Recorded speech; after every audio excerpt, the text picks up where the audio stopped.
A Bradesco Esportes FM apresenta O Negócio é Esporte, um bate-papo sobre o marketing esportivo, com Sérgio Carvalho e Alexandre Caralta.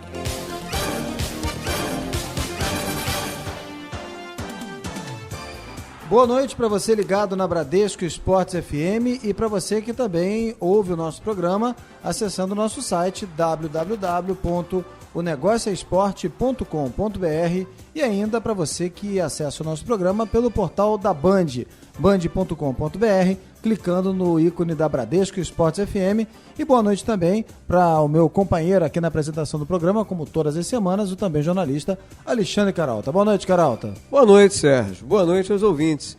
Em meio ao clima de Copa do Mundo, que já começa a despontar no país, a gente aproveita para saber até que ponto o esporte entrou de vez na onda do parque de diversões. Exatamente, Caralta. A gente observa aí um crescente casamento, a gente pode dizer assim, né, da competição esportiva com a cultura, sobretudo a música, né, o entretenimento e até mesmo a gastronomia, né, para aproximá-la cada vez mais de um espetáculo completo. Sérgio, e lá fora, principalmente nos Estados Unidos, né, os shows, performances artísticas, brincadeiras, ações promocionais se incorporam ao programa esportivo. As partidas da NBA, a Liga de Basquete Americana, por exemplo, não raramente lembram um programa de auditório. Pois é, Carolta, será que esse é o caminho inexorável para levar o espectador a uma experiência singular e assim aumentar os lucros? Ou essa espetacularização pode ofuscar o prato principal, ou seja, a competição esportiva? Quem responde essa e outras perguntas sobre o assunto é o diretor de parcerias globais da AEG no Brasil, Marcelo Soares. A AEG, que é uma empresa global especializada justamente na união entre esporte e espetáculo. E tem aproximadamente 125 arenas sob a administração, né? Mas antes, Sérgio, vamos a um rápido giro com as novidades dos negócios esportivos. Golaços da semana, os negócios no mundo esportivo. Depois de comemorar o topo da lista das marcas mais ativas no futebol, a Coca-Cola remata o posto de patrocinadora da Copa mais lembrada pelos torcedores. Segundo pesquisa do Instituto Qualibest, a multinacional aparece em primeiro lugar com 74% de lembrança, seguida pelo Itaú, com 61%, e pelo Avisa, 59%. O estudo revela ainda uma curiosidade. 3 marcas sem relação direta com o Mundial foram citadas pelos torcedores: Petrobras, com 45%, Vivo, 38% e Banco do Brasil, com 36% de lembrança.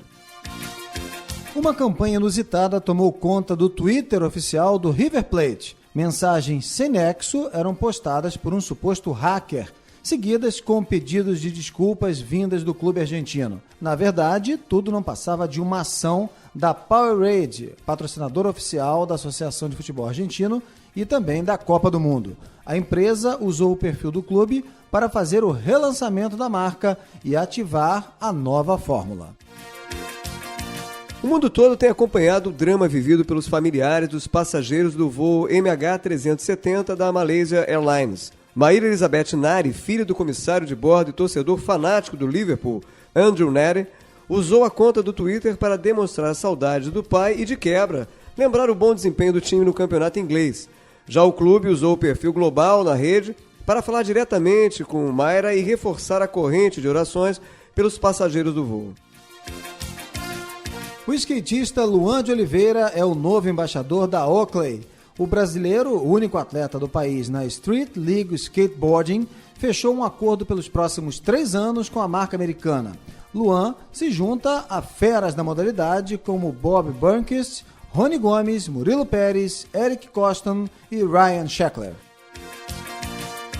Uma pesquisa da Michael Page, feita com 460 executivos, aponta que 84% deles consideram o futebol um facilitador de relacionamento e geração de negócios. Noutro ponto analisado, o resultado mostra que 56% cultivam um alto envolvimento com o esporte.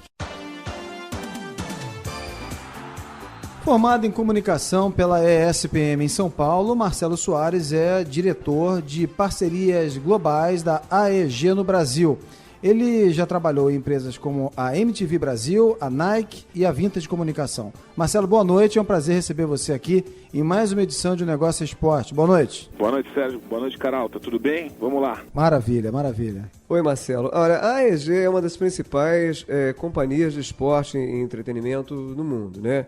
E a gente tem acompanhado um crescente casamento da competição esportiva com a cultura, sobretudo a música, né? O entretenimento e até a gastronomia. Como anda o Brasil nesse mercado? A impressão que a gente tem aqui de fora é que ainda há uma distância, uma boa distância entre os discursos em torno de programas esportivos mais variados, enriquecedores e tal, e a prática. Você concorda com isso? Claro, é um processo, né? Isso tudo.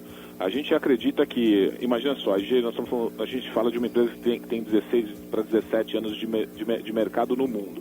Então, realmente, quando você mistura as duas coisas, é algo novo. E para o Brasil, que tem um histórico muito grande em futebol, você casar as duas coisas ainda, o público precisa se acostumar com isso. As novas arenas chegam para provar, para colocar à prova que isso é possível. Né? A verdade é essa. Agora, Marcelo, esse casamento entre esporte e entretenimento é inexorável? Quer dizer, não há como a gente obter audiência, né, e, portanto, receita desejadas, né, sem essa mistura? Com certeza. Você vê que até a gente vê os recentes números aí, né, que a mídia vem dando, né, é porque precisa de mais. O consumidor hoje quer mais, né? Existe uma nova leva de consumidores aí, onde a gente acredita, né? E os números falam por si só que o consumo de entretenimento cresceu e mudou. Então eles são mais exigentes, eles querem muito mais. E o que a gente tem de histórico no Brasil hoje, quando a gente fala de prestação de serviço para entretenimento, ainda está muito longe de ser o que a gente considera ideal. Ainda está no início, né? Só para o ouvinte ter uma ideia, Marcelo, mais ou menos quanto a EG investe em eventos esportivos, só para a gente ter uma referência aí, e qual é o retorno disso? Então, a gente está falando assim, a EG, numa esfera global, são mais de 120 arenas do mundo em 5 continentes, né? Entre teatros e estádios. A gente está falando de uma EG de 27 mil funcionários, mais de 7.500 shows e 2.000 eventos por ano, né? E a gente hoje é considerado o maior proprietário de times e eventos esportivos do mundo. Então a gente está falando de números grandes, né? Quando você fala, só para vocês terem ideia, quando a gente fala em ticket, em venda de ingresso, por ano, em todas as nossas arenas, a gente fala de mais de 45 milhões de tickets vendidos. Então, para você ver que assim, e aí todo mundo pensa, olha a gente como uma empresa americana, a gente fala assim, eu não sou uma empresa americana, sou uma empresa global. Eu estou na China, na Austrália, no Brasil, eu estou em todo lugar. E isso mostra que não é um posicionamento só americano. O mundo hoje está entendendo e está absorvendo um novo formato de consumir entretenimento. Marcelo, para a gente posicionar melhor um pouquinho o ouvinte em relação aos ativos aí da AEG, você pode ilustrar para quem está nos ouvindo quais são os principais protagonistas em termos de arenas, estádios, enfim, e também de equipes, de times administrados e de propriedade da AEG? Claro. Vou te dar só um panorama geral da AEG, como é que a AEG é instituída, tá? Nós temos a AEG Sports, que detém hoje direitos de times esportivos, tais como, vou falar dos Estados Unidos, que é onde a gente tem os maiores times e os mais conhecidos, né? Nós estamos falando de Los Angeles Galaxy, de futebol, a gente fala de Los Angeles Kings, em hockey, e a gente fala de Lakers, de basquete, né? A gente tem o segundo braço da AEG, que é a AEG Facilities, uma empresa que foi criada para gerir estádio no que se refere à prestação de serviço, a todo funcionamento operacional que arenas e estádios têm, né? A gente está falando dos 3 principais, vou te dizer alguns grandes que nós temos. O principal deles, Staples Center, que fica dentro do maior centro de entretenimento do mundo, que a AEG é dona, chama-se LA Live. Staples Center, só para que o ouvinte entenda, é o lugar, é a casa do Lakers, por exemplo. Em Los Angeles. Em Los Angeles, né? E ao mesmo tempo que a casa do Lakers é a casa do Kings. Então, só para você ter uma ideia, ele vai ter gelo quando o Kings joga e vai ter quadra quando o Lakers joga, né? Só para vocês terem ideia. Saindo da esfera americana, a gente vai para a Europa, onde, né, a O2, a Arena O2, que é muito famosa por shows, é muito grande, é uma arena forte, consolidada em Londres, né?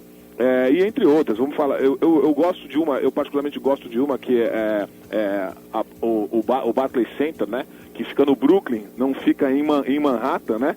e levou o público todo que era acostumado a ir em Times Square, aquela coisa no Madison Square Garden, levou para lá, e é uma arena sensacional, é linda. Mudou um pouco a cultura, né? E falando de cultura, Marcelo, quer dizer, você é diretor de parcerias globais da EG no Brasil. Eu te pergunto, dentro desse portfólio aí vasto, né, o que já se incorpora ou tende a se incorporar aqui ao mercado brasileiro, em especial às novas arenas? Falando sob o ponto de vista comercial, a gente fala o seguinte, é algo muito novo para a gente, né? Imagina que nas últimas pesquisas nossas feitas em 2013, ainda a gente está preparando uma nova, 80% do investimento em entretenimento e esportes no Brasil é alocado para mídia, né? Então, para você ver a diferença que lá nos Estados Unidos, na Europa, já é bem dividido isso, né? Porque a gente sabe que o entretenimento é uma experiência ao vivo, né? O consumidor vai lá e vive aquela emoção, né? Então, a gente acredita que, assim, é uma mudança de cultura. Assim como há 10 anos atrás, quando se falava de grandes eventos, era uma coisa difícil, não existia-se verba para isso. Então, a gente acredita que nós estamos num ano que a gente acredita que o mercado vai entender, através do nosso portfólio e do nosso know-how, como a gente pode trazer resultados tangíveis para alguma empresa que invista nesse modelo de negócio. Mas falando assim, já que você falou em resultados tangíveis, né, o que, por exemplo, você pode dar um exemplo, um caso assim, concreto de uma experiência, uma iniciativa que já é um sucesso lá fora, seja no mercado americano, seja na Europa, e que vocês pretendem implantar ou já estão em fase de implantação aqui no Brasil? É claro que existe um modelo de negócio global, mas ele é adaptado à situação, à realidade de cada país, né? No Brasil mesmo eu te falo, imagina o seguinte, a gente tem uma expectativa no caso do Allianz Parque, aqui em São Paulo, né?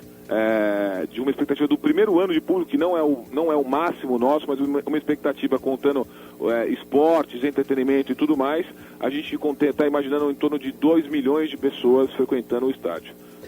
Imagina o seguinte, que você tem 2 milhões de pessoas consumindo.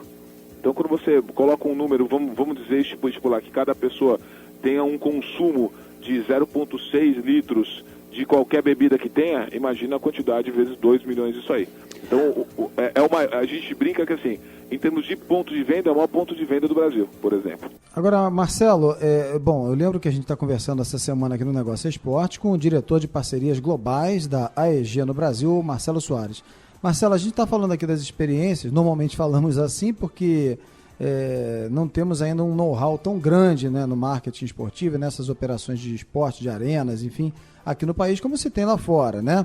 Então a gente normalmente está importando as iniciativas. Mas e o inverso? Quer dizer, há alguma experiência, digamos, daqui, uma experiência tropical, né, que vocês pensam em exportar para os outros negócios da EG no mundo? Como a gente começa a aplicar o nosso trabalho mesmo, o nosso trabalho começa a ser aplicado agora na elaboração do estádio, consultoria e tudo mais, mas pós-Copa do Mundo, onde a gente começa a operar mesmo, talvez a gente tenha essa percepção pós-Copa do Mundo, né? Agora é o seguinte, só para que vocês entendam, imagina que aqui no Brasil o futebol, exemplo, ele tem um intervalo de 15 minutos. Imagina mais de 40 mil pessoas tendo 15 minutos para consumir, né, uma bebida, alguma comida, e tem que voltar ao seu lugar para assistir o jogo. A gente também tem que adaptar um pouco do modelo que a gente tem lá fora à realidade nossa. Esse é um exemplo claro. Então, assim, tudo é pensado para que o consumidor tenha uma melhor experiência naquela nossa arena, seja ela qual for. Então, tudo é pensado para isso. Pois é, eu vou insistir, Marcelo, ainda nesse ponto aí da cultura, né? A gente sabe que ao longo aí das últimas 2 décadas aproximadamente, né, a gente vem tendo uma guinada para profissionalização, né, da administração do esporte e tal, começou a se falar em arena, multiuso, aquela história toda, né? Mas até hoje no Brasil, me corrija se eu estiver errado, a gente ainda não tem, até por conta desse amadurecimento sobre o qual você havia falado, né, a gente ainda não tem um modelo consolidado, consistente, está se aprendendo e tal, e talvez um dos emblemas mais recentes seja o esvaziamento, por exemplo, do Campeonato Carioca. A gente teve um Campeonato Carioca esse ano, no qual o Flamengo, né, que é o time de maior torcida do país, jogou para aproximadamente pouco mais de 300 pessoas, o que é sintomático, né? E aí eu te pergunto, o que você acha que precisa, na prática, eu queria que você desse um exemplo assim concreto, O que precisa ser adaptado, né, dentro desse conceito de unir esporte, no caso futebol, a espetáculo, para oferecer uma experiência melhor, né, ao consumidor, no caso o espectador, no caso o cara que vai lá ao estádio, né, de maneira a que ele volte a frequentar, né, o estádio ou a arena, enfim, e a gente consiga novamente ter os estádios cheios. A IG trabalha justamente para que isso não aconteça. Fazendo o quê? Qual que é a experiência que nós temos de estádio hoje? Você vai para o estádio, você chega praticamente em cima da hora do jogo, porque você não tem tempo, você tem trânsito e tudo mais, consome tudo fora do estádio, porque você tem algumas limitações hoje que o estádio impõe. Você vai para o seu lugar, você não tem um lugar fixo, né? Então você não sai no intervalo para não perder esse lugar, consome produtos talvez que não sejam do seu agrado e sai do jogo 5 minutos antes. Estou falando por São Paulo, né? Para não pegar o tumulto de saída. O que a gente está falando e o modelo de negócio que a IG traz é voltado especificamente ao consumidor. Então são vários os fatores, né, que fazem com que o consumidor perceba o estádio como um centro de entretenimento, né, independente do conteúdo que exista ali dentro. Então vamos falar no caso do Allianz Parque. Eu tenho estacionamento para 2.000 vagas, por exemplo. Eu tenho 300, eu não sei o número exato agora, mas assim, mais de 100 POS para consumo imediato. Eu tenho um anfiteatro para 15 mil pessoas. Eu tenho um restaurante. Eu tenho uma vila, que a gente chama de vila, que é tipo uma espécie de praça de alimentação, voltado tanto para a rua quanto para dentro da arena multiuso, né? Então assim, eu tenho e aí vamos falar, serviço de qualidade, produto de qualidade, preço para todos os gostos, eu tenho segurança, eu tenho conforto. Então assim, tudo isso é para quê? Ao invés de você chegar na hora do jogo, por que você não vai passar o happy hour e vai consumir um produto ali dentro de um lugar gostoso, bacana, vai curtir o estádio de uma outra maneira? Por que durante o jogo você não consome? Porque você não tem tempo, porque não funciona. O estádio hoje ele não é automatizado. Então a gente buscou, exemplo, um parceiro que faz toda a nossa operação de alimentos e bebidas na Alemanha. Montou uma empresa aqui, né, para que a gente pudesse ter um produto, aí de novo, adequado ao Brasil, adequado à cidade de São Paulo, adequado ao time do Palmeiras, né, que vem da Itália, origem italiana e tudo mais. Então assim, tudo é pensado para que a experiência do público que vá ao estádio seja não maior do que o futebol, mas que ela some aquele esporte, aquele conteúdo, para que seja muito mais atrativo. É muito além daquilo, né? Agora, a gente concorda, isso tudo realmente fundamental, comparando principalmente com as arenas, com os estádios na Europa, nos Estados Unidos. Mas tem uma questão aí importante, Marcelo, que você deve concordar, que é a questão do preço. Há uma gritaria geral aí em relação aos novos preços, né, praticados nos campeonatos, no Campeonato Brasileiro especialmente, agora menos um pouco nos campeonatos regionais, no caso do Campeonato Carioca em especial. Mas evidentemente que esses novos serviços, essa nova estrutura, esse novo conforto também exigem tickets um pouquinho mais altos, né? Como é que fica essa questão do preço em relação a esses serviços, novos serviços oferecidos? Só para, Marcelo, desculpa, só para emendar aqui nessa pergunta do Sérgio, a gente sabe que, em geral, quem determina o preço é o clube, né? Então, como é que fica, por exemplo, quem administra uma arena, que é o caso de vocês, né? Nesse tipo de situação em que o clube detém, né, essa soberania em relação à precificação? Claro, então, a gente entende o seguinte, o futebol aqui tem uma característica, né? Então, assim, alguns direitos são divididos entre muitas partes aí. A gente procurou adequar tudo o que se refere a preço e a serviço, primeiro lugar, ser acessível, entendendo de novo, a adequação do país que nós estamos e como é que esse público consumidor entende. Então, só para você ter ideia de um exemplo que eu usei numa coletiva de imprensa nossa. Você vai pagar no estádio que você não tem serviço hoje, talvez uma pipoca a R$4. A gente talvez tenha uma pipoca a R$6 quando você vai conseguir comer ela quente, ela é gostosa, ela é melhor, entendeu? Então, assim, a gente não está falando que vai custar absurdo o valor de alguma comida. Até porque a gente acredita, e justo a gente pensa, quando a gente constrói junto os nossos parceiros as nossas arenas, para que a gente tenha todos os níveis, né, de preço, para que todo consumidor possa ser bem atendido. Qualidade de serviço não tem a ver com preço, né? Tem a ver com o conceito daquilo que você está vendendo para o consumidor. Perfeito. Estamos conversando hoje aqui no Negócio Esporte com o diretor de parcerias globais da AEG no Brasil, Marcelo Soares. A AEG, que é responsável pela administração de inúmeras arenas, estádios e também de equipes de esporte ao redor do mundo. A gente vai fazer agora um rápido intervalo e daqui a pouquinho estamos de volta conversando com o Marcelo aqui no Negócio Esporte, na Bradesco Esportes FM. Não sai daí, o intervalo é rapidinho, a gente volta já já. Um pit stop. O Negócio é Esporte volta já na Bradesco Esportes FM. Na Bradesco Esportes FM, o negócio é esporte, com Sérgio Carvalho e Alexandre Caralta. De volta pela Bradesco Esportes FM com o Negócio é Esporte. Eu lembro que você pode ouvir o nosso programa também acessando a nossa página na internet. O nosso endereço é o www.onegocioesporte.com.br. O Negócio é Esporte com 2 S. .com.br. Pode também nos seguir pelo Twitter. O nosso endereço é o @onegocioesporte, @onegocioesporte, e ainda curtir a nossa fanpage no Facebook. Já já a gente volta ao nosso bate-papo com o Marcelo Soares, diretor de parcerias globais da AEG no Brasil, mas antes vamos a um rápido giro com as novidades dos negócios esportivos. Circuito dos Negócios. Não perca o que vem por aí no marketing esportivo. Está em cartaz no Shopping Vila Lobos, em São Paulo, a exposição Ayrton Senna Sempre, 20 anos. Além do carro de Fórmula 1, os fãs do piloto podem ver de perto os troféus e capacetes de Senna, assistir a entrevistas históricas do piloto e tirar foto ao lado de um grande pôster do campeão. A exposição, que marca os 20 anos de morte de Senna, fica até o dia 21 de abril, na capital paulista. Também em São Paulo, a Mitsubishi lançou o livro Mitsubishi Motorsports, O Mundo 4x4 em Harmonia. Com a obra, a empresa traz uma exposição que une 200 fotos das competições off-road disputadas no ano passado. A exposição fica até o dia 6 de abril no Mit Café, Shopping de Cidade Jardim. Ainda sobre a tabelinha entre esporte e cultura.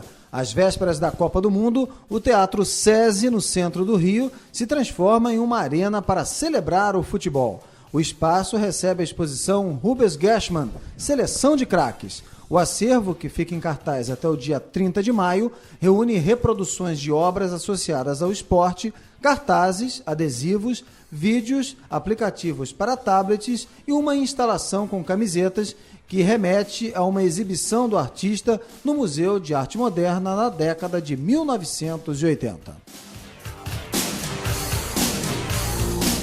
O jornalista Maurício Noriega lança no próximo dia 7 Oswaldo Brandão, libertador corintiano, herói palmeirense. O livro da editora Contexto destaca histórias de bastidores de grandes partidas, casos curiosos, e reúne depoimentos de jornalistas, amigos e familiares do ex-treinador que fez história nos rivais Corinthians e Palmeiras. O lançamento está marcado para as 6h30 da noite na Livraria Saraiva do Shopping Eldorado, em São Paulo. De volta com o nosso bate-papo dessa semana, o nosso convidado do Negócio é Esporte de hoje é o diretor de parcerias globais da AEG no Brasil, Marcelo Soares. A AEG, que é responsável pela administração de mais de 120 arenas, cerca de 125 arenas esportivas em todo o mundo, e também da administração de clubes, de equipes de futebol, de basquete, de hóquei no gelo, entre outras em todo o mundo. Marcelo, a gente estava aqui no intervalo conversando rapidamente, né? Você citou no bloco anterior, em relação a essa visão de multi-utilização, né, das arenas, já que a gente tem, por exemplo, você citou o exemplo do Staples Center em Los Angeles, onde que é a casa do Los Angeles Lakers e também da equipe de hóquei local, né, do hóquei no gelo. E aí a gente sempre fica com aquela curiosidade, o brasileiro que às vezes não está acostumado a essa diversidade de esportes, né? Porque infelizmente aqui no Brasil o futebol é que ainda tem uma hegemonia maior, mas a gente fica abismado quando a gente sabe que o cenário, né, o palco ali de um evento esportivo, no caso o basquete, muda para outro, às vezes no dia seguinte, né, um jogo de hóquei, rapidamente. Como é que é administrar isso? Qual a experiência que você tem disso? O segredo disso é planejamento, né? Então, quando a gente imagina a arena, a gente já imagina todas as possibilidades que ela tem. Por isso que a gente chama de arena multiuso. Então, no caso do Staples Center, na verdade, é a casa de 3 times. Do Los Angeles Lakers, do Los Angeles Kings e do Los Angeles Clippers. 2 times de basquete e um time de hóquei. Então, assim, a gente já teve situações que no mesmo dia tivemos um jogo de hóquei, um jogo de basquete e outro jogo de basquete. E lá nos Estados Unidos as quadras são diferentes. Tem a quadra do Lakers e a quadra do Clippers. E só para vocês terem ideia, em 4 horas a gente faz essa mudança de uma quadra para outra. Então a gente consegue ter até 3 partidas no mesmo dia, né? Isso é muito interessante e é o que a gente planeja fazer aqui. Então, no caso do Allianz Parque, exemplo, eu posso estar acontecendo um jogo à tarde e na mesma noite eu consigo ter um espetáculo para 15 mil pessoas no anfiteatro. Só para a gente ter uma ideia, qual é o recorde aí de troca de um ambiente por exemplo, de futebol, né, um cenário de futebol, um campo e para o show? Então, no caso do Allianz Parque, só para que vocês entendam, é difícil explicar isso falando, mas é importante, talvez vocês tenham como entender. A gente puxou um campo dentro da arena inteira, né, da área de campo inteira, a gente puxou o campo um pouquinho para o lado, deixando um espaço maior atrás do gol. Para quê? Lá eu desço uma cortina, atrás do último gol, desço uma cortina e eu tenho um teatro para que até 15 mil pessoas assistirem um show, vamos dizer, de médio porte aí. Isso nada interfere no futebol.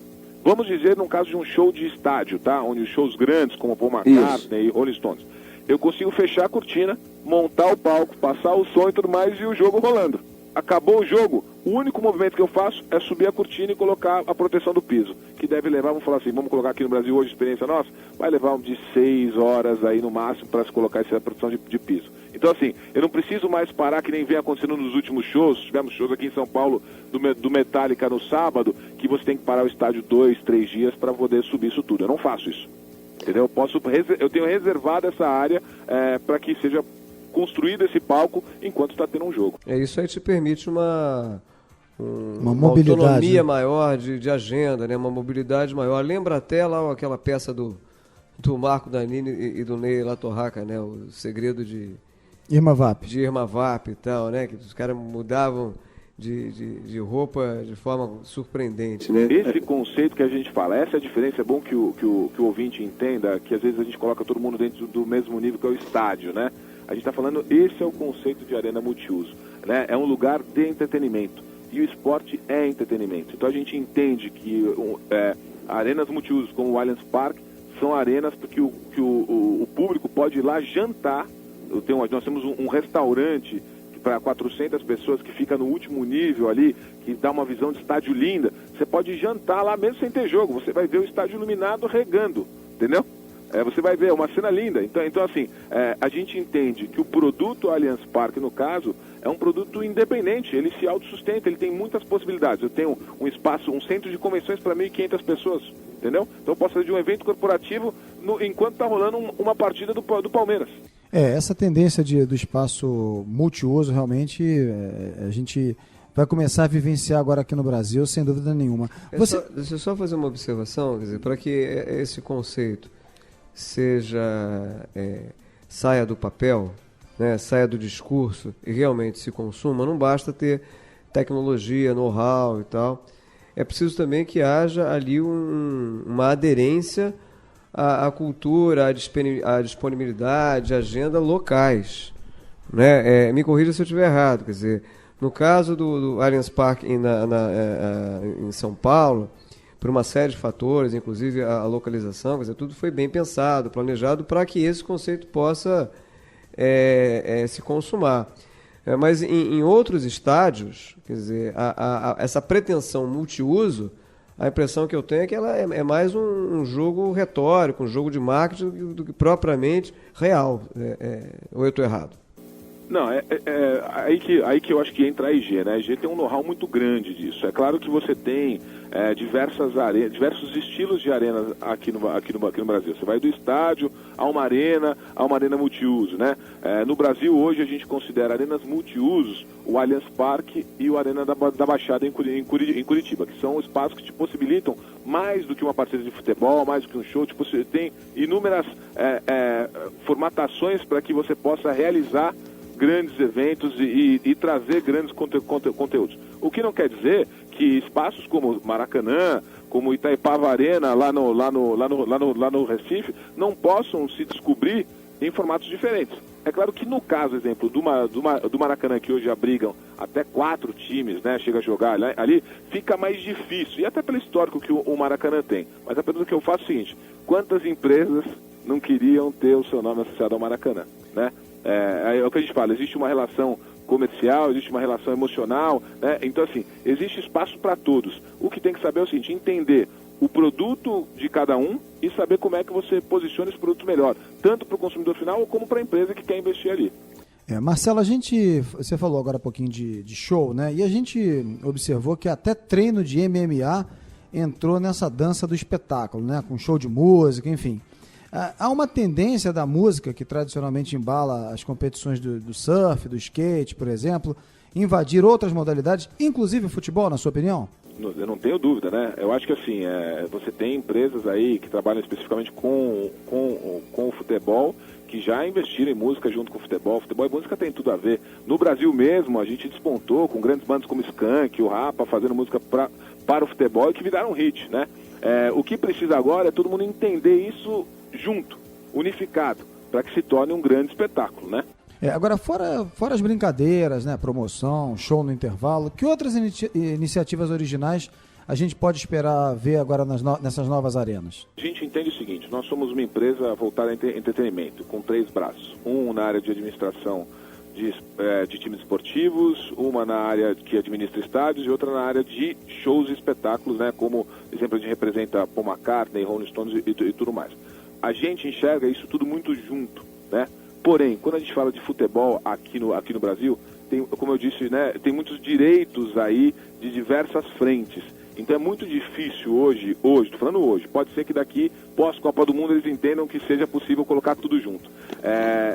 A gente tem que encontrar o elo que consiga abrigar todas as demandas que existem dentro de um jogo de futebol. A gente sabe dos direitos que a televisão tem, dos direitos que o time tem, dos direitos que o próprio estádio tem. Então a AIG, com a independência que ela tem, ela vem buscando casar todas essas partes para que o futebol, a gente consiga transformar um futebol além do jogo do campo.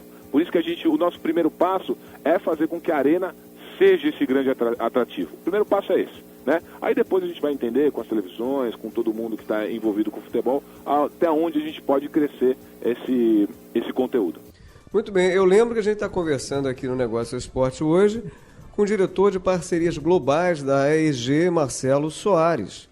Estamos conversando aqui sobre justamente esse casamento cada vez mais estreito entre o esporte e o espetáculo, né? O Sérgio falou há pouco em intervalo, né? Algumas modalidades, a gente sabe que, como vôlei, basquete, mudaram as regras justamente para se ajustar aí melhor às exigências comerciais da TV e ao marketing do espetáculo, né? Vai chegar a vez do futebol, que a gente sabe é tradicionalmente conservador na hora que é levantada a possibilidade de mudar uma regra? A gente acredita que, independente do fato comercial ou do fato de marketing, a gente acredita que o futebol tem a sua força, né? Não é, ele vive hoje assim, o público gosta, e até realmente é um público de futebol hoje é mais conservador, ele quer ver o jogo, né?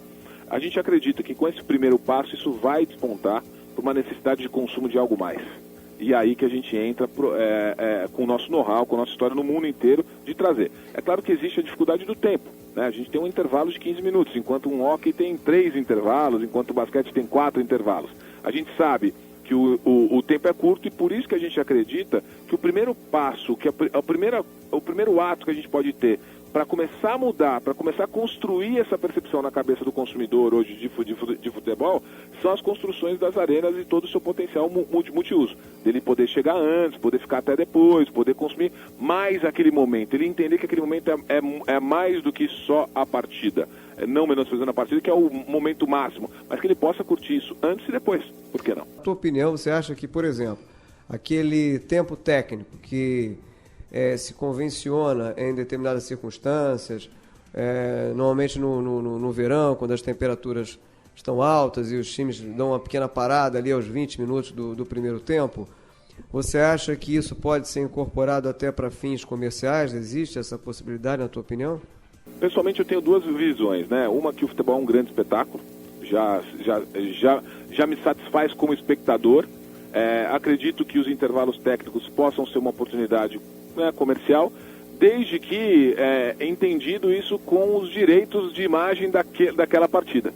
O que é muito complexo hoje em dia, porque você está falando quando a gente fala com uma linguagem um pouco mais de marketing, você está falando de diversas frentes de marketing, que é a mídia da TV, que é a mídia do rádio, que é a mídia que a gente chama de below the line, né? Então, assim, são muitas frentes, e aí casar tudo isso realmente não é algo simples, né? É algo difícil e que aos poucos, talvez, todos irão entender sobre esse novo conceito, e talvez num futuro próximo a gente consiga casar tudo isso. A verdade, que eu costumo dizer, dentro da posição que eu tenho a IG aqui hoje, é o seguinte: pós-Copa do Mundo teremos um novo momento no Brasil de se consumir entretenimento, né? E isso está atrelado às novas arenas, está atrelado à tecnologia que essas arenas têm, ao serviço, à segurança, a uma série de fatores que hoje não existem. Então é difícil a gente tangibilizar. Quando isso acontecer pós-Copa do Mundo, o consumidor vai entender e vai exigir isso de todos. De nós que operacionalizamos tudo isso, do investidor que colocou a sua marca lá na arena e dos próprios times que estão colocando ali e dos próprios conteúdos que estão vindo para cá. É um fato hoje, se eu te falar em números hoje, só para você ter ideia, no Brasil entre 2009 e 2013, pesquisa Nielsen, a gente teve um crescimento em entretenimento, misturando esporte e entretenimento, de 39,4%. Sabe quanto isso representa em valores aqui no Brasil? 47 bilhões de dólares. É um número nada desprezível, né? A gente não pode negar que é um bom negócio. Agora, será que nós estamos fazendo direito? A IG tem o pensamento seguinte: a gente olha a Copa do Mundo com muito bons olhos. A gente acredita que é uma porta que se abre independente do todo o periférico que existe nela, né, nas discussões que existem. É uma porta para o Brasil estar hoje entre os países que lideram o entretenimento no mundo. Todas as bandas querem vir para cá, isso é claro, para todo mundo ouve todo dia, né? Agora, é o seguinte, a gente tem que saber gerir isso aí. Então, a gente fala o seguinte: pós-Copa do Mundo, a gente tem contatos de 33 anos no Recife, contato de 20 anos aqui em São Paulo. A gente acredita muito que, assim, é um processo médio e longo prazo e que tem que ser compartilhado com todos no Brasil. E é um fato que isso vai acontecer, eu tenho certeza. O nosso convidado dessa semana aqui no Negócio Esporte é o diretor de parcerias globais da AEG no Brasil, Marcelo Soares. O Marcelo, que é torcedor do Los Angeles Lakers, é isso, Marcelo? É isso, adoro basquete. Los Angeles Lakers é um grande time. Marcelo, para a gente continuar um pouquinho nessa questão das arenas aí, né?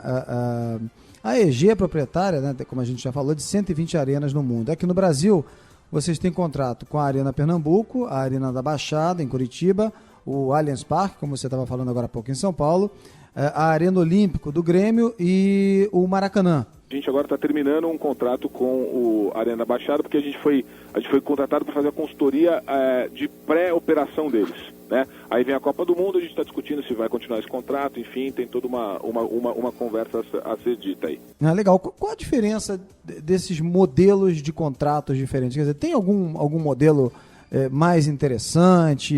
Fala um pouquinho pra gente das diferenças desses modelos de contrato. Então, é engraçado, porque assim, para cada arena a gente tem um modelo de negócio, né? A gente sempre fala assim, a gente tem, para todas elas, o modelo de operação é o grande modelo nosso, que a gente opera no mundo inteiro, e é o nosso know-how máximo, né? Onde a gente exercita todo o nosso histórico, todo o nosso sucesso pelo mundo, né? Existe uma participação comercial na parte do Allianz Parque, o Allianz Parque é onde a gente fala que a gente tem um modelo full service, onde a gente tem o ciclo inteiro de processo. No Maracanã a gente tem toda a operação, a gente vem construindo essa operação junto com o nosso parceiro que construiu o estádio. E no Recife a gente tem um modelo de negócio voltado à operação da arena, conteúdo, né? E estamos negociando aí a parte de vendas, de uma participação de vendas em alguns contratos que a gente tem, em função é importante ressaltar isso, em função da nossa força global, e as marcas hoje já atuam cada vez mais global, né? É importante que a gente tenha muito essa força. E a gente acaba usando isso. Exemplo do Allianz foi muito isso. A Allianz é um parceiro que já tem esse histórico de fechar com name rights em arenas pelo mundo e tudo mais. Então a gente, com o nosso know-how, soma com o know-how deles e acaba trazendo ao Brasil algo novo, algo que surpreende a todos. Muito bem, a gente está conversando Negócio Esporte hoje com o diretor de parcerias globais da AEG no Brasil, Marcelo Soares. A gente faz um rápido intervalo agora, é rapidinho, a gente volta já já. Um pit stop. O Negócio é Esporte volta já, na Bradesco Esportes FM.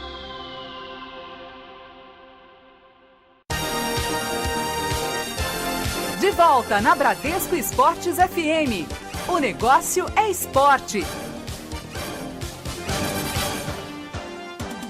De volta com o Negócio Esporte aqui pela Bradesco Esportes FM. O nosso convidado dessa semana é o diretor de parcerias globais da AEG no Brasil, Marcelo Soares. Eu lembro que você pode ouvir esse programa novamente na íntegra acessando o nosso site www.onegocioesporte.com.br. Pode também nos seguir pelo Twitter no nosso endereço @onegocioesporte e ainda curtir o nosso perfil no Facebook. A gente está conversando justamente sobre os desafios, né, para tornar o esporte, não só o futebol, mas o esporte de uma maneira geral, né, uma âncora, né, de um centro de entretenimento, né. Eu vou fazer uma pergunta assim bem básica, Marcelo, mas que eu não posso deixar de fazer. Até que ponto, né, esse glacê todo de entretenimento não corre o risco de ofuscar o prato principal? Né? Até porque às vezes a gente tem de reconhecer que o prato principal não é tão saboroso assim. Quer dizer, e aí, se a gente voltar para o futebol, eu estou falando aqui às vezes de determinados jogos, né, que estão empobrecidos de talentos, né, por uma série de motivos. Né? Você concorda com isso? Você concorda que às vezes esses figurantes de luxo, né, podem tirar o protagonismo da competição principal, ou no caso do futebol? O nosso pensamento é o seguinte: hoje existe uma demanda bastante grande para entretenimento. Existem várias possibilidades. Quando você olha São Paulo e Rio, né, você vê que às vezes você acaba perdendo o público porque o estádio não dá um serviço que ele gosta. Ele prefere, ao invés de ir no estádio, ele vai num bar assistir o jogo, porque ele vai ter uma cerveja de qualidade, ele vai poder beber, ele vai poder fazer uma série de coisas.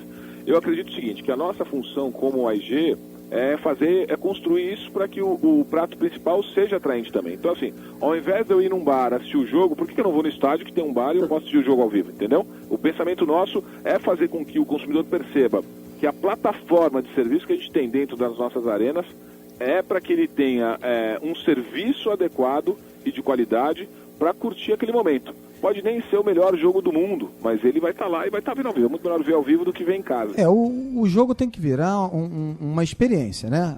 Não apenas o jogo ali propriamente dito, mas encontrar o amigo, algo que tem que começar com um pouco antes, ter a partida ali propriamente dita e depois, quem sabe, ainda uma esticadinha ali no restaurante, né? Mas o que eu estou observando aqui também é que não adianta você colocar, claro, essa série de conveniências e de opções de entretenimento e conforto, segurança e tal, sem cuidar do prato principal. Estou só ressalvando isso aqui para a gente não esquecer que tem de ter um prato principal suculento aí, o que às vezes falta. Né? Agora, Marcelo, a gente está aí às vésperas, né, da Copa do Mundo. Começa depois de amanhã, né, praticamente.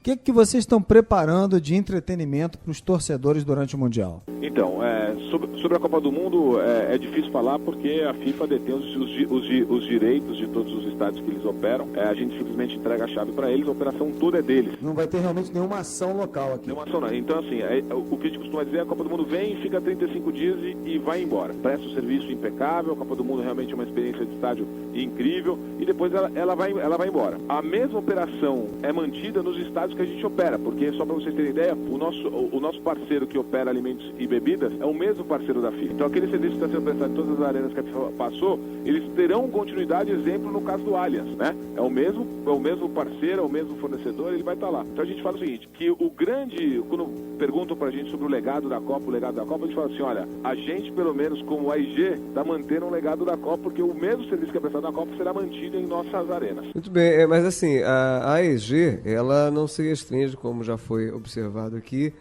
à administração das arenas esportivas, né? Embora sejam aí mais de 120 no mundo. Vocês têm times vocês administram, por exemplo, o Los Angeles Lakers, né?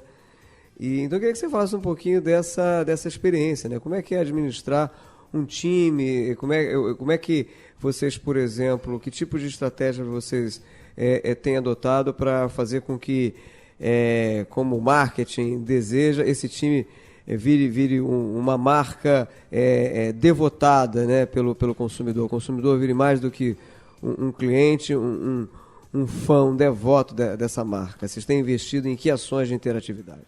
O que traz mais retorno, né, Marcelo? É administrar um time ou uma arena? Lá fora nós temos uma empresa chamada Access, né, que faz todo o trabalho de ticket, de venda de ticket e tudo mais. Então tem uma plataforma única, né, que une esse fã, esse consumidor voraz de entretenimento, eu unifico ele dentro de uma plataforma única. Com o objetivo do quê? Que ele tenha uma melhor experiência. Aí, como nós temos uma operação completamente integrada, então no caso de Los Angeles Galaxy, por exemplo, a gente opera o estádio deles, opera o time deles e opera a venda de tickets. Eu consigo ter um full service prestado para esse consumidor que vai querer assistir um jogo deles ali. Então a gente acaba ativando, acaba tendo o controle absoluto de toda a informação a respeito desse time. Esse talvez seja o grande diferencial que a IG tem no mundo. E para ser aplicado aqui, eu precisaria de um time. Hoje não é o caso, a gente não tem a IG Sports aqui no Brasil ainda. Quem sabe um dia vem, não tem planos concretos para isso. Mas que hoje a preocupação nossa é o primeiro passo. Assim, se as arenas hoje não tiverem aptas a receber um público que entenda desse negócio, é difícil você trazer tudo junto e falar, vamos funcionar agora, já, é impossível. Então o primeiro passo são as arenas, é onde a gente foca o nosso trabalho, é onde a gente acredita que seja um primeiro momento de impacto do consumidor para entender o que é que está acontecendo nessa mudança de entretenimento no Brasil. O nosso convidado dessa semana aqui no Negócio Esporte é o diretor de parcerias globais da AEG no Brasil, o Marcelo Soares. Marcelo, a gente, quando pensa em grandes espetáculos, enfim, que envolvem o esporte, a gente lembra logo do Super Bowl, né? E também dos jogos da NBA, que são os maiores exemplos dessa transformação de um evento esportivo em espetáculo, né? E a gente sabe que aqui no Brasil, né, o marketing de experiência vem crescendo, mas a gente ainda está longe de alcançar os padrões que já são aplicados aí pelo mundo, né? O que você acha que efetivamente falta para a gente fazer ou para igualar, né, pelo menos chegarmos perto aí desses padrões ou dos padrões desses eventos? Quer dizer, é possível a gente atingir isso rapidamente? Acho que sim, claro. O nosso trabalho é justamente esse. Tanto é que, só para você ter ideia, para a escolha do operador de alimentos e bebidas da arena, nós estamos falando que foram quase 5 meses de concorrência, foram 26 empresas que vieram do mundo inteiro para cá. E a empresa escolhida é uma coincidência que é a empresa que opera da FIFA, mas é uma empresa alemã, que está se praticamente se construindo toda no Brasil aqui agora para poder trabalhar com a gente. Por que a gente insiste em falar da importância que tem um operador de alimentos e bebidas? Porque é um dos pilares principais que sustentam a qualidade de serviço e de boa experiência que essas nossas arenas têm. Então, assim, acredito que é um momento certo, e que isso vai acontecer muito mais rápido do que o consumidor pensa. Falando agora particularmente em publicidade, né, a gente sabe que as ações de ativação de marca mudaram muito nesses últimos 10 anos, né? Inclusive em estádios, arenas e tal. Como é que que tendência você observa nesse sentido e que tipo de ação você considera inovadora e que de repente já pode pintar aqui no Brasil, nesses novos estádios, novas arenas? Eu acho que o próprio Name Rights é uma ação inovadora de marketing, entendeu? Apesar da gente ter uma grande experiência, a gente vê muito isso lá fora, no Brasil, né? A gente não tinha referência disso antes. A Allianz, por exemplo, apostar num contrato de 20 anos, num estádio, numa arena multiuso, o seu nome, é realmente algo bem inovador. E o formato de negócio que a gente tem oferecido para as empresas tão longe de ser a placa no estádio, entendeu? A gente quer que as empresas acreditem no formato de entretenimento que o Brasil começa a se abrir agora e que mais do que isso, proporcione ao consumidor do produto que a gente tem, que são as nossas arenas, uma melhor experiência. Então a gente fala assim, se é do segmento de bancos ou do mercado automobilístico, não importa, a gente quer que o pensamento seja inovador.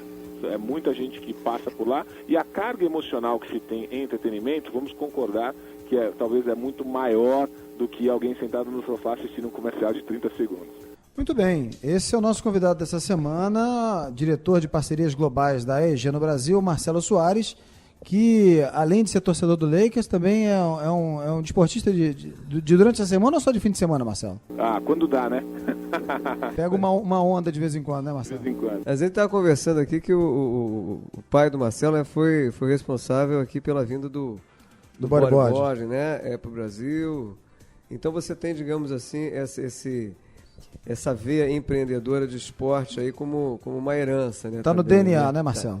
Tá no DNA.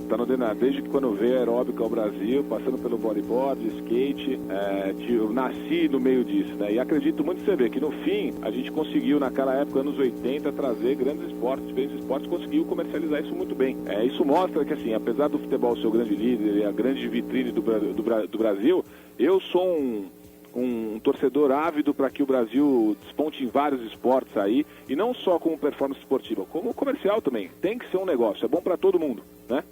A gente está chegando aqui ao fim do nosso programa e tal. Eu queria fazer uma última pergunta, se você lembra, quer dizer, nessa tua experiência e tal, inclusive como atleta e tal, qual o caso ligado ao marketing, né? Não só, não precisa ser necessariamente associado à administração de arena, né? Mas que caso você acha assim emblemático, inspirador, até para a gente conseguir, né, esse estágio que tanto se deseja, né, para o esporte brasileiro?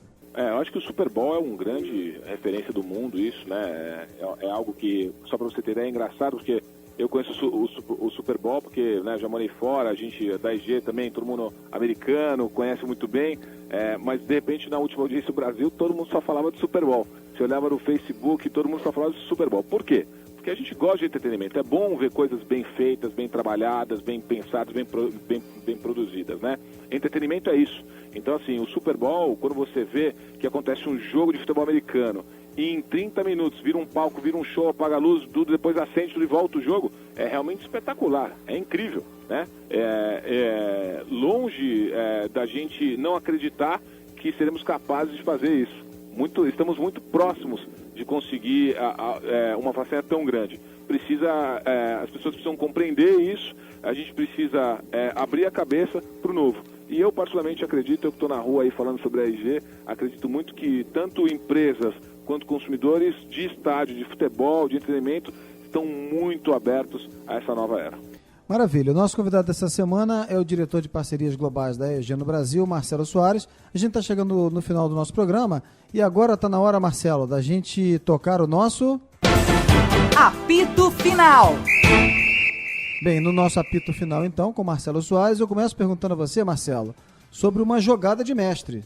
Jogada de mestre é a vinda das empresas internacionais, né, com know-how para transformar o entretenimento, as arenas, em grandes palcos, em grandes centros de entretenimento. E uma bola fora, Marcelo? As empresas acreditarem que a Copa do Mundo são só 30 dias, né? Elas têm que acreditar muito além disso, né? Como eu disse, a gente tem um histórico para o resto da vida aí para assumir as arenas. Marcelo, uma zebra. Olha, eu colocaria, todo mundo está falando da Copa do Mundo, a dificuldade que a Copa do Mundo tem, eu acredito que a zebra é a Copa do Mundo, que vai ser um grande sucesso aqui no Brasil. Tudo bem, para a gente fechar uma aposta. Uma aposta certeira. Um novo conceito de consumidor para entretenimento aqui no Brasil, onde a Copa do Mundo deixará esse legado ao Brasil e o Brasil terá um novo consumidor de entretenimento. Temos certeza, é no que a gente aposta também. Quero mais uma vez agradecer aqui a participação no Negócio Esporte dessa semana do Marcelo Soares, diretor de parcerias globais da AEG no Brasil, falando para a gente um pouquinho desse mix, né, de evento esportivo e espetáculo. Marcelo, mais uma vez, obrigado pela sua participação aqui no nosso programa e até uma próxima oportunidade. Boa noite. Um abraço, Marcelo. Obrigado, um abraço. Muito bem, depois desse bate-papo com o Marcelo Soares, diretor de parcerias globais da AEG no Brasil, falando sobre a junção entre esporte e entretenimento, está na hora da gente ouvir a nossa... Caixinha de surpresas. Toda semana, um destaque da história do mercado esportivo.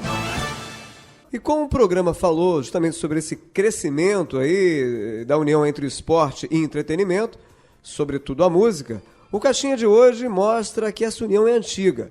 No comercial da Antártica para a Copa de 1994 nos Estados Unidos, Daniela Mercury e Ray Charles cantam a emoção de viver um Mundial.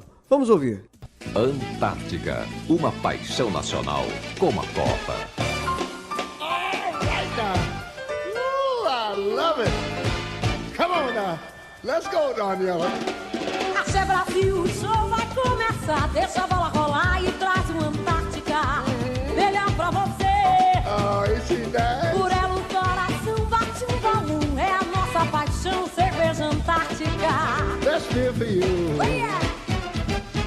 Futebol você merece uma cerveja. Do it. Nessa emoção você merece uma Antártica. Melhor pra você. No futebol você merece uma cerveja. Nessa emoção você merece uma Antártica. All right, y'all, come on, help me now. Axé! Oh, yeah. Essa paixão merece uma Antártica. Melhor pra você. Bem, você pode ouvir e ver esse comercial produzido pela agência DM9 em 1994 e ainda outras peças publicitárias garimpadas aqui pelo nosso programa, acessando a página na internet www.onegocioesporte.com.br. E assim a gente encerra o Negócio Esporte dessa semana, que teve a produção e edição de Carol Farias. Um abraço e uma ótima semana a todos. A gente volta na próxima segunda, sempre às 10 da noite, com um programa inédito aqui na Bradesco Esportes FM. E lembrando para você que as reprises também do nosso programa aos sábados e domingos às 9 da noite. Uma ótima semana a todos e até a próxima com mais um bate-papo sobre o marketing esportivo. Até lá! Na Bradesco Esportes FM, o negócio é esporte, com Sérgio Carvalho e Alexandre Caralta.